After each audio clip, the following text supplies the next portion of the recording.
আসসালামু আলাইকুম, মৌসুমী ফ্যামিলি ব্লগে সবাইকে স্বাগত। তো আজকে আমি রান্না করব চাউমিন। তার জন্য আমি এখানে চিকেন ভেজে নিচ্ছি। চিকেনটা আমি গোলমরিচ আর লবণ দিয়ে একটু ম্যারিনেট করে রেখেছিলাম, তারপর হাই হিটে দিয়ে চিকেনটা আমি ভেজে নিচ্ছি। সস রেডি করে নিয়েছি। এখানে নিয়েছি oyster sauce, soya sauce, tomato sauce. এখানে নিয়েছি মাশরুম, ডিম নিয়েছি, আর নিয়েছি ক্যাপসিকাম, পেঁয়াজ, গাজর, কাঁচামরিচ। এখানে আমি প্রথমে বাটার দিয়ে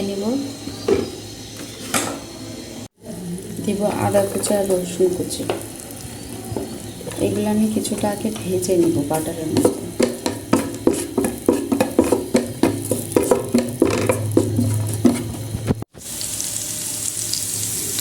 দেখেন যে রসুন আর আদার কালার চেঞ্জ হয়েছে।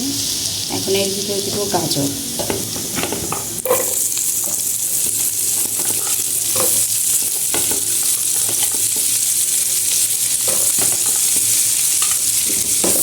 গাজরটা আমি ভালো মতো ভেজে নেব। আর চাউমিনটা অবশ্যই আপনাদের হাই হিটে রান্না করতে হবে। লো হিটে রান্না করেন সবজিটা অনেক বেশি কুক হয়ে যাবে, খেতে ভালো লাগবে।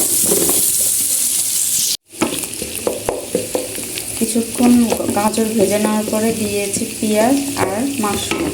এটা কিছুক্ষণ নেড়ে নিয়ে এর ভিতরে বাকি ইনগ্রেডিয়েন্টসগুলো দিয়ে দিব ক্যাপসিকাম আর কাঁচামরিচ।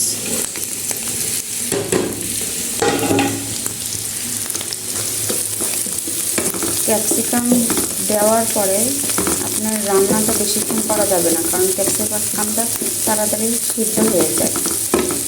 ক্যাপসিকাম আর কাঁচামরিচ এটা দেওয়ার পরে 1 মিনিটের মতন ভেজে নিয়ে আমি নুডলসগুলো দিয়ে দিই। তারপর দিয়ে দিলাম সস, যেটা আপনাদেরকে আমি দেখিয়েছিলাম যে আমি কী কী দিয়েছিলাম। তারপর কিছুক্ষণ নেড়ে চেড়ে নুডলসটা ঢেলে দিব।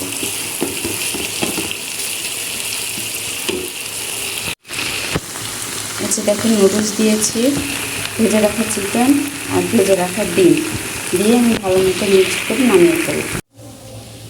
এটা রেডি হয়ে গেল আমার চাউমিন। দেখেন কতটা ঝরঝরে আর আলাদা আলাদা হয়েছে। আপনারাও বাসায় এরকম করে ট্রাই করবেন, দেখবেন ভালো লাগবে। সবাই ভালো থাকবেন। ঈদ মুবারক। আল্লাহ হাফেজ। আসসালামু আলাইকুম।